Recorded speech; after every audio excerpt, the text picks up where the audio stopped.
Assalamualaikum warahmatullahi wabarakatuh. Hello, dengan Arda di sini. Sudah siap belajar? Let's go. Oke, pada kesempatan kali ini kita akan membahas tentang TWK, tes wawasan kebangsaan, pada bagian kedua dengan tema nasionalisme.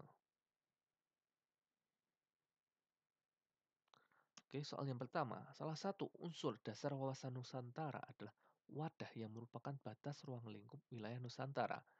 Hal ini ditentukan oleh lautan di dalam terdapat gugusan ribuan pulau yang saling dihubungkan oleh perairan atau biasa dengan kepulauan ini.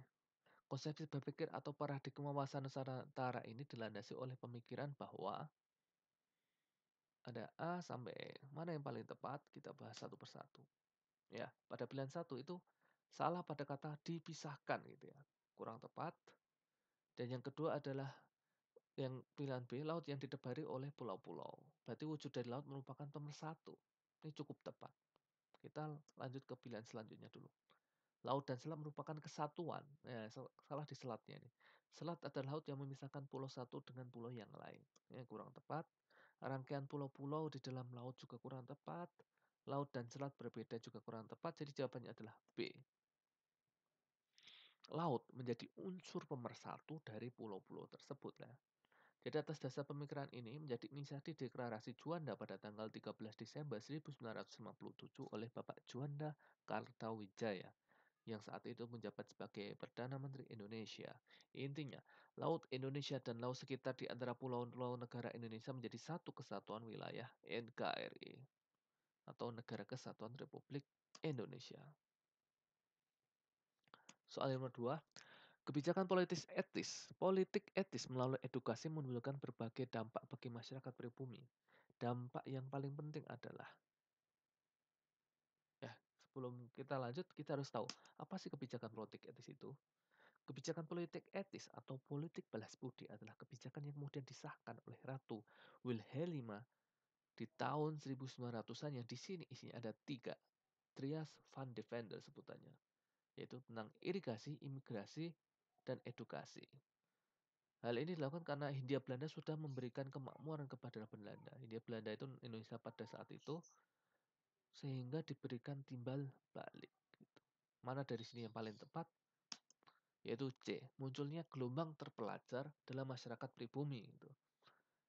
Nah ini juga kebijakan politik etis melalui edukasi.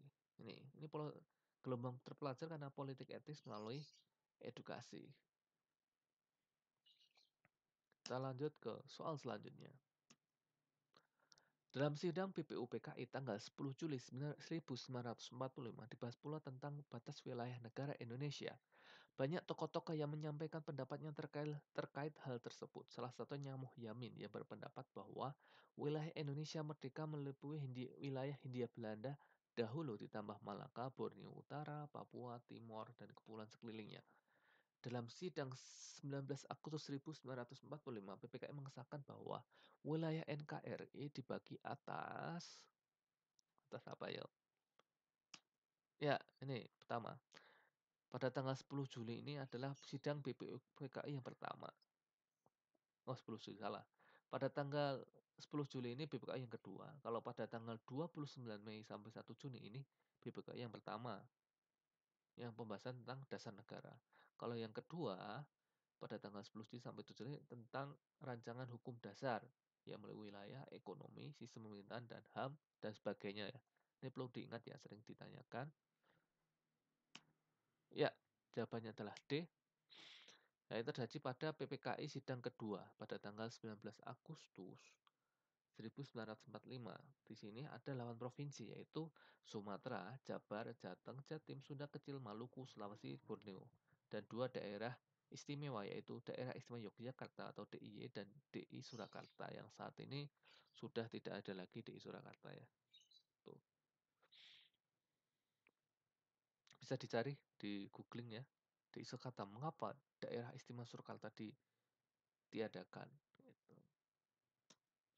Oh, sekian pembahasan dari saya. Mohon maaf hanya ada 3 soal karena capek ngeditnya. Jadi jangan lupa subscribe biar lebih semangat. bikin kontennya. Wassalamualaikum warahmatullahi wabarakatuh.